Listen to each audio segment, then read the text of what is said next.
The first day of marriage to the prince, the woman was heartlessly thrown into the abyss by her new husband. Fortunately, she was caught by a dry branch, saving her life.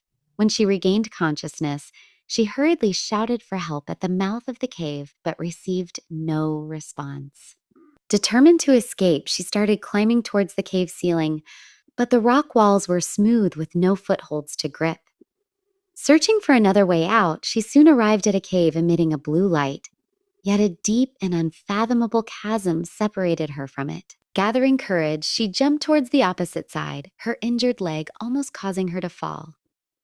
In a critical moment, the chain on her clothes caught in a crevice, stabilizing her body.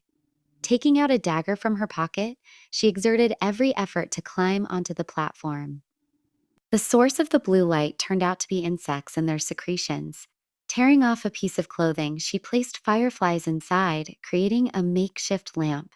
A pool of water in the cave seemed to offer relief, but it was too dirty to drink. Instead, she quenched her thirst with water dripping from the melting ice above. Just as she closed her eyes to savor the taste, the ice pillars suddenly began to melt, and a monster followed the flames, falling into the cave. Quickly hiding, she evaded the monster's pursuit.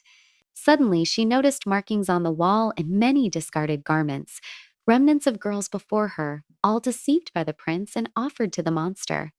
In this temporary safe zone, she rested against the stone wall, only to wake abruptly. Fireflies were stuck to her feet, and to her astonishment, her wounds had miraculously healed. Testing the firefly's ability on her arm, she watched as her wounds rapidly closed. With her restored health came renewed confidence. Based on the map left behind, she learned that another exit existed, indicating someone had escaped before. Inscribing her name on the wall, she ventured into the new passageway, carrying the fireflies for light. Soon, sunlight streamed into an opening filled with crystals. Picking up a crown from the ground, she tore off her long skirt, wrapping it around her limbs, and began to climb. Suddenly, a dark shadow appeared at the cave ceiling, emitting a terrifying roar. Witnessing the scene, the monster lunged. In a critical moment, she used the crown to hook onto a rock, narrowly saving herself. However, the exit led to a cliff with no way down. Overcome with despair, she collapsed, just as the sound of horse hooves echoed in the distance. She waved her arms and shouted for help, but unexpectedly, the monster flew towards her. Forced to retreat, she discovered a skeleton, proof that the woman who had drawn the map had not succeeded in escaping. The monster prepared to breathe fire. Just then, a shout interrupted its attack, and it flew off to investigate. Recognizing her father's voice, she turned back, only to stumble into the monster's lair. In front of her lay a crown and the bodies of 3 young dragons. It was then that the truth became clear. Years ago, the mother dragon had laid 3 eggs, but just as new life was about to be born, the king ordered the execution of the baby dragons.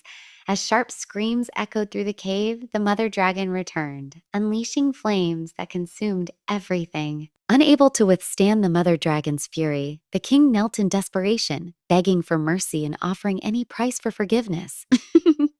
The mother dragon demanded retribution, 3 daughters as sacrifices. Thus, every new king had to offer 3 girls before coronation to appease the slain dragon's souls. Rather than sacrifice their own daughters, the kings resorted to deception, marrying unsuspecting girls only to send them to the dragon's lair. She was one such victim. Meanwhile, her father and his soldiers ventured into the lair, but they were powerless against the colossal dragon and were swiftly defeated. Though fearful, her father drew his sword, charging forward to save her. She witnessed this from a distance, realizing her father's genuine love. The mother dragon sensed her presence, using her father as leverage to lure her out. Despite her father's warnings, she refused to abandon him. As he was struck down by the dragon, his painful screams echoed through the cave. Seeing this, she hid behind a rock. At that moment, a fleeing soldier made a noise, attracting the dragon's attention.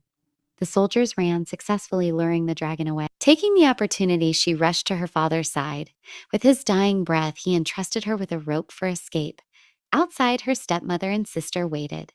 While the dragon pursued the soldiers, she tightly grasped the rope and climbed upwards. Realizing the shift in targets, the dragon crushed the soldiers and turned its wrath toward her. Desperately, she climbed higher as flames roared beneath her. Luckily, she reached the cliff's edge in time.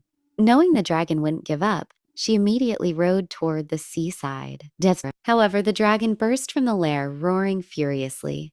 Understanding she couldn't outrun it, she dismounted and hid beneath a large rock. The dragon, realizing it had been tricked, unleashed a fiery rage upon the forest. Meanwhile, the queen, witnessing this apocalyptic scene, quickly guessed that she had provoked the dragon. To appease it, she ordered soldiers to seize her sister and throw her off the cliff as a sacrifice. Upon escaping and reuniting with her stepmother, she learned of her sister's fate. Determined to save her, she returned to the dragon's lair. Drawing from past experience, she stormed the lair, using firefly lights and masking her scent with the sewage pool. Gathering scattered weapons, she created a makeshift timed mechanism to distract the dragon. As she picked up a sword, she prepared for battle. The dragon lay in wait, anticipating her return. Half an hour later, a noise in the distance made the dragon leap toward it. Taking the opportunity, she found her sister, but her injuries prevented a swift escape. The dragon, realizing the deception, charged back. Instructing her sister to hide, she prepared to confront the dragon. She revealed the truth, exposing the king's deception. The royal family had never honored the sacrifice, instead tricking innocent girls. Despite her words, the dragon refused to believe her. With no choice, she drew her sword, only to be burned by flames and fall into the water. Climbing out, she attempted to retrieve her sword, but the dragon tackled her again. Enduring the pain, she pulled out a dagger and blinded one of the dragon's eyes. Reiterating that she was not of royal descent, she was met with disbelief as royal blood had been placed inside her. With no alternative, she plunged her sword into the dragon's palm, briefly breaking free. Knowing the dragon's fury was at its peak, she lured it towards a rock, provoking it to breathe fire. In doing so, the dragon was engulfed by its own flames, letting out a piercing wail before collapsing. Extending her palm, she explained that the royal family had cut the hands of princes, allowing royal blood to mix with the girls. For centuries, the deception had continued.